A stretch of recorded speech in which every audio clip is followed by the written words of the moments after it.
So Kenton O'Hara is a senior researcher at the Socio-Digital Systems Group at Microsoft Research in Cambridge. And he's a very well-known researcher in the areas of ubiquitous computing and digital displays.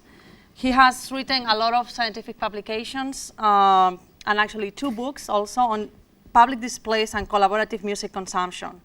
In addition to working for Microsoft Research, he has worked for the Institute CSIRO in Australia and for HP Labs, for Rank Xerox, and for the Appliance Studio. He has received a lot of awards for his work, including a project called the BBC's BAFTA and the Royal Television Society award-winning Coast Location-Based Experience .process. Is that right? Experience.process? Say experiences, okay. not dot process. And analyze large, and you've also analyzed large amounts of data from various sources. And today he's going to talk about his research on technology and shared eating. So please join me in welcoming Kenton.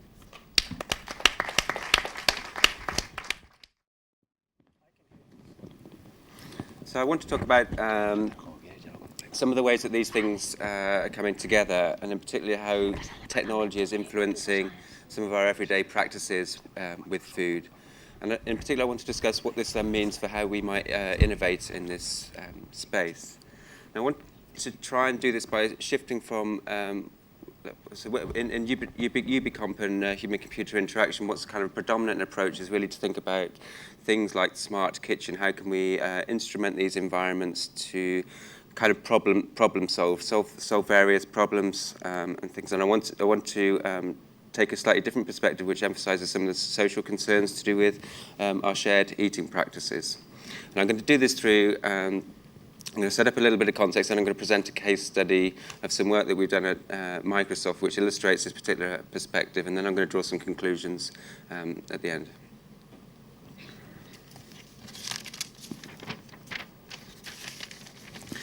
So given that food is so important in our lives, it's perhaps unsurprising that technology has become interested in this particular domain and how it might support our particular behaviors and practices around food. And over the years, we've seen various smart homes and smart kitchen initiatives, Georgia Tech initiative, various things at MIT, etc., where they instrument these environments with cameras, sensors, and all sorts. And they might provide things like suggesting recipes, step-by-step guides to cooking, trying to solve memory failures in cooking processes, that kind of thing. Essentially, it takes a very sort of goal-driven problem-solving approach to these issues. So in this view, then, food consumption is seen as something which is a purely kind of pragmatic and practical concern. But as a number of authors from the more social sciences background have begun to argue, is that this corrective type of kind of problem-solving approach to food misses out on the kind of rich cultural aspects and social aspects of food, shared food consumption.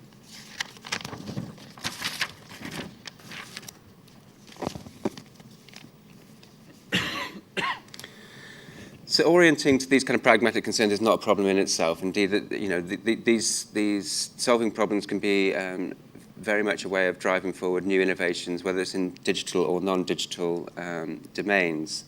But this perspective is only one of the ways that we might think about food, and there's other perspectives that might be less constraining to us in the way that we approach innovation in this space.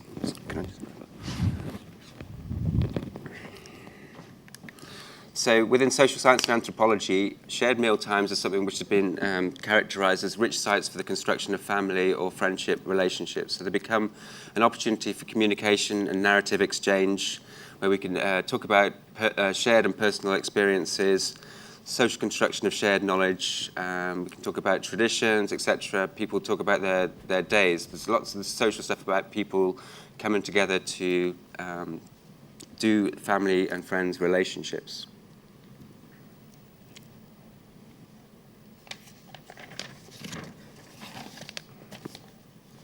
So why these social and cultural facets of food behavior are an important source of innovation for us? The relationship between food and technology is not always an easy one. And here we see some people watching television while they're eating their food. And in particular, television has come under particular scrutiny within the research as to the impact that it has on particular eating habits.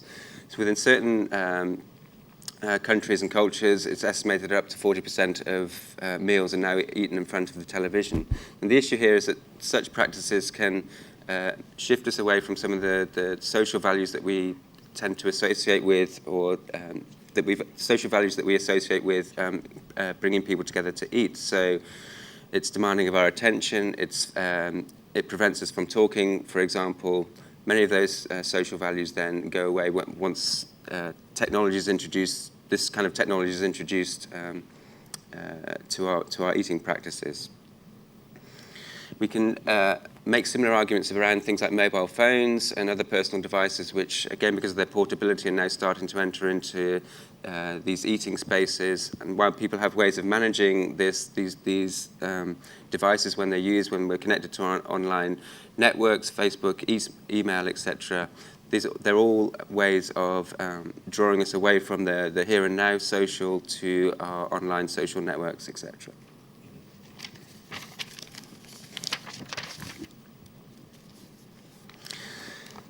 So the idea here is I don't want to paint an overly negative picture of what technology can do. The issue here is that technology can sometimes hinder these relationships, and sometimes it might support these relationships. And we've just got to be aware in our innovation practices about the particular characteristics of certain technologies and how they maybe hinder or enable social relationships within these contexts. And indeed, we're starting to see some interesting new practices which people are adopting. So in this particular example, while it looks as though they're watching television, they're actually having a Skype conversation. So the technology here is enabling something which they wouldn't have been able to do before.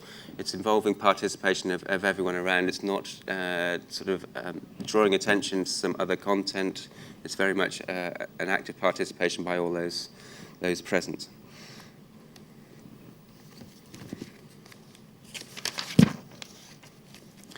So when we take this social perspective, it's important to consider that what's going on in meal times is that people are mobilized in particular kinds of social relationships when they participate in the meal. It could be that they're doing family, it could be that they're doing friends, it could be that they're hosting work colleagues. There's lots of different kinds of relationships that we might have meals around. There's all sorts of local and cultural variations in things like eating rituals, etiquette about who can speak when, what's served, etc.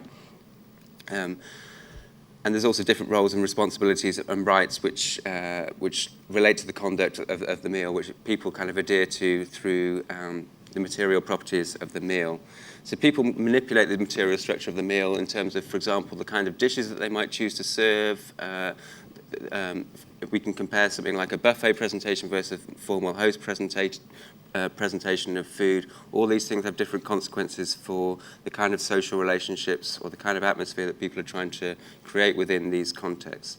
Now, just as people are using the food and the cutlery and the crockery, etc., as ways of influencing the material structure of these environments for particular social purposes, so too can we think about technology in these terms. So how might we provide technologies which people can utilize within in the context of mobilizing particular social relationships? So I'm going to talk about a particular piece of work that we've done recently in Microsoft Research, which tries to illustrate this particular perspective. Now, this is just one example, but we can go on to think about how that might be extended to other kinds of technologies from this perspective. So this system is what we call 4-photos system. It's essentially a multi-user table centerpiece. So it's designed to sit on a dining room table to be positioned among other dinner-related artifacts. The system is designed to enable open participation by all. So you can interact with it, you can view it from all directions, you can interact with it from all directions. The other thing is that content on there is not something which is owned by the host, it's actually something which becomes a shared collection. So it draws photographs from people's Facebook collections. So the person who's hosting a dinner invites people to that Facebook group. It then brings together the photos from their different Facebook collections and creates a single collection to be presented at the meal time. So there's no single owner either of the content there, which can affect the dynamics of conversation around these photos. Just to point out, on the top of the device is a spinning head that rotates around. That brings up a different person's photo collection here. It's also in the little wavy bit there is some proximity sensors. So if you bring your hand closer to it, it zooms in on the current photo and presents that on all the different displays around there. So I'm just going to show you a video if this works.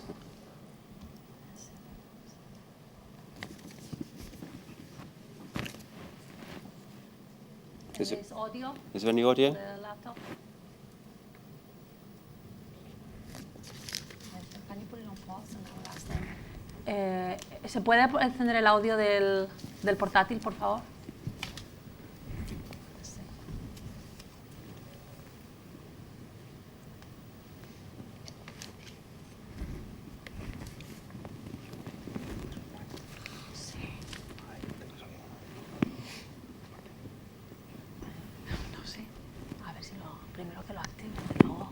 No, maybe not. Okay.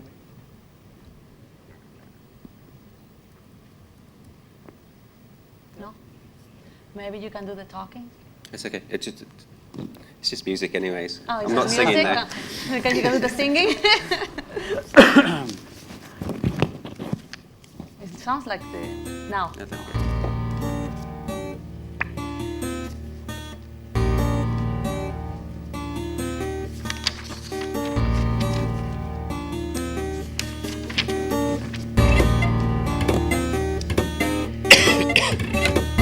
Photos rotate all the way around.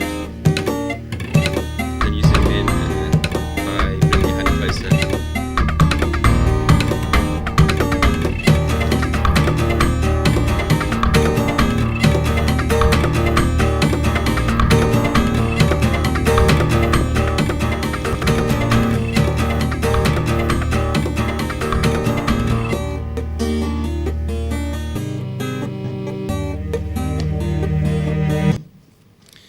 Okay. So I'm going to show you some of the findings that we did with the fieldwork. So we deployed this in various homes for people to use, and I'm just going to bring out some of the findings which relate to the ways the particular design characteristics of the system affects the social consequences within the meal. So this one is this is a family meal. There's two young children here. There's a mother and father over there, and there's a guest on this near side. Oh, was it that one? Can you hear? I love that one. Alison's mum's got Oh, so look, I'm working Kelly! tomorrow. Okay. She'd like to have the day off. Look, Kelly! Oh, Little Owen, a little Chloe.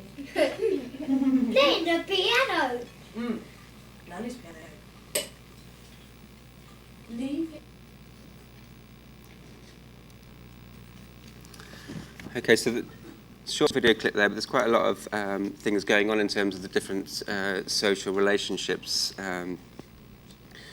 The thing with this display, it's not necessarily that it's animating the social, it's becoming a resource that people use within the context of their social relationship building. So the first instance is validating the child's participation. Again, it provides an opportunity for the child to get involved in the narrative. The mother then takes an opportunity to display affection through the photo. She's saying, I love that photo, and by virtue of doing that, she's saying something about the relationship with the child. It's an opportunity for her to express affection with the child. The guest also commentates on the photo, and again, if we think about host-guest relationships here, what's going on here is that the guest is able to, by commenting on the host's children, is also saying something about their relationship with the guest. There's also various shared reminiscing that's going on during these meals. So there's various photos of trips that the family have taken to places like London, when they exchange narratives around these things, they're able to express the importance of being taken along there, and they reinforce family ties and family traditions, the narratives which hold the family together in these ways. Another thing which is quite difficult to hear is that when he's talking about the piano in the photo, the mother says, yes, that was Nanny's piano. So again, it's another way of them talking about extended family relationships. The photos become an opportunity within which they can express the importance of other family values. And there's various abstract relationships, such as there's a photo of the father and the son being displayed together, and the mother will say something like, I love that photo. And again, she's commenting on the importance of that social relationship, the social bond between the father and the son. So we see here how the photos are being appropriated within this context to support some of the values that we've talked about from the social and anthropological point of view, the kind of values that we associate with shared eating practices. But this was essentially a meal within the workplace. It was work colleagues who weren't very well socially acquainted. They were acquainted from a work perspective. But again, there's a slightly different dynamic here to thinking about the family meal. So what's important here is that the Facebook photos become a way of understanding identity and becomes a kind of resource for conversation. The photos become a way of allowing safe ways to compliment or inquire about people. You can't, without these kind of resources, you don't just necessarily randomly inquire about people, certain aspects of people's lives, but these provide resources within which these topics can become introduced. There's various subtle things also, like the way that, so the interaction where you zoom in with your hand to zoom in the photo. There's ways that timing around those interactions gets used for demonstrating interest in another person's content. So again, people use these for particular social purposes in terms of the timings of the interactions that they have. What's important also is that these narratives don't necessarily just take place purely around the photos. You get an associative trajectory of conversations that are going on. So while these photos can become prompts for particular narratives at the dinner table, they also extend sort of away from the photos. So it doesn't necessarily become a dominant technology within the conversation.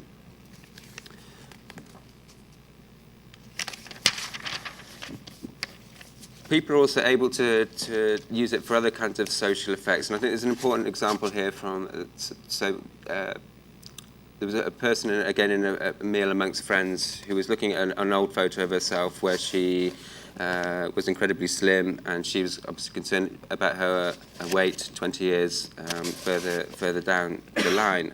So she used this kind of contrast between what she looks like now and what she looks like back then as a way of bringing up a particular issue. And she used humour to do it, but there's nevertheless various insecurities that she was discussing with her friends. So again, the photos are becoming resources for all sorts of kind of conversations. It's not just narratives necessarily about the content itself. They become a resource within which these relationships get done in a safe way.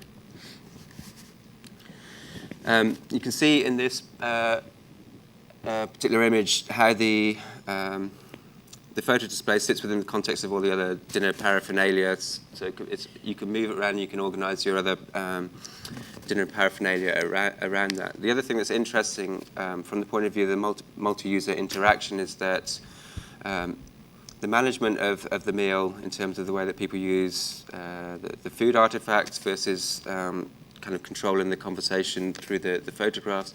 There's a constant interchange here because of the multi-user interaction. So when people are, say, focused on passing dishes over, another person can intervene in terms of taking over responsibility for talking about the content. A final thing that I want to talk about that was of interest is thinking about gifting in the context of commensality. So one of the things that people do when they come around to someone's house is when they're invited around to someone's house for a meal, is they might bring a bottle of wine or some food. There's various ways that they might contribute and reciprocate the invitation for the meal. One of the things that happened with the Facebook, which was a surprise for us, is that people would actually put on more photos specifically because it was going to be they were going to be seen within the context of the meal. So in some senses, they were it created an opportunity for them to contribute to the meal through the content that they were providing. And indeed, some of the guests would apologise when they hadn't been able to do that. So that there's a sense in which there's kind of an obligation or a moral obligation. You can see that there's a social relationship thing that's been expressed through the gifting. So this, as well as thinking about the conversation within in the immediacy of the meal itself, is also to think about how do these technologies extend beyond that to think about gifting in the context of commensality. So just in conclusion then,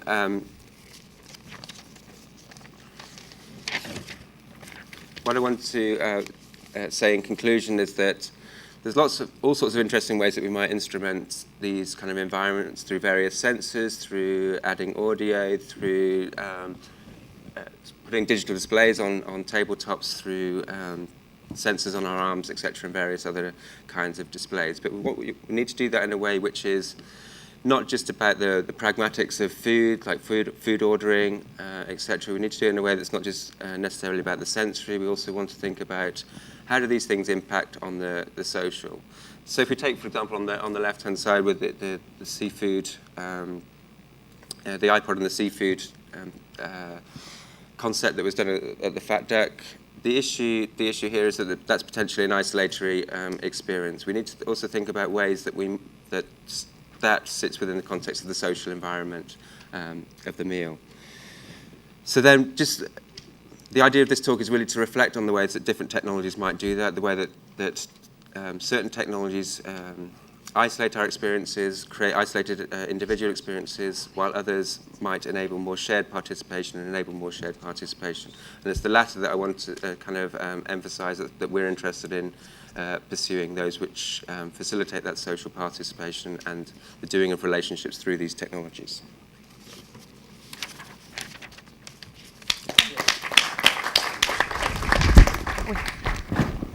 Sorry, I lost mine. Thank you, Kenton. Any questions for Kenton? I think, Ramon, you had a question? It was just a very general one. No, I was curious about how you choose the people that was involved in the study, because for me, coming from the south of Europe, there was a different type of interactions going on there. And second thing is people that are very interested in food. They, instead of looking at that type of memories, when they eat together, they keep talking about food and cooking. I don't know if you also saw this happening. No, so the talk starts off being about the photo narratives and the memories and things like that. So I think you're absolutely right to bring out the different. I had no idea how this was going to work in the Spanish context. I think you're absolutely right to think about the differences in cultural values. I mean, the point of this perspective is to take those considerations into account. There's going to be very different values in the UK or in the US versus Italy or Spain in terms of the way that social relations get managed through food. So this is a case study. It's not to say this is going to work in other places, but it's more to illustrate that perspective, right? Okay, great. Thank you. And there's another question. Just to that guy's point, it would be really cool to be eating really bland food, but seeing fancy gourmet pictures rotating around. When can I get one? Are you guys productizing it? That looks really cool. No, it's just a prototype at the moment. I can do you a deal. About how much should it cost to make? I don't know, actually. It's a prototype. It's fairly standard off-the-shelf components. It's not. I don't think it's expensive. Can you add Skype to it so you could bring in others? Can you add like video conferencing capability? Yeah. We're interested in exploring those areas. I mean, I think that's a fairly it's a rich design in there. I don't know whether we want to add loads to that particular concept itself, but I mean, we're certainly very interested in exploring things like Skype and how you might extend these things to more distributed environments, but within the context again of how does this support social relationships. Thank you, Kenton.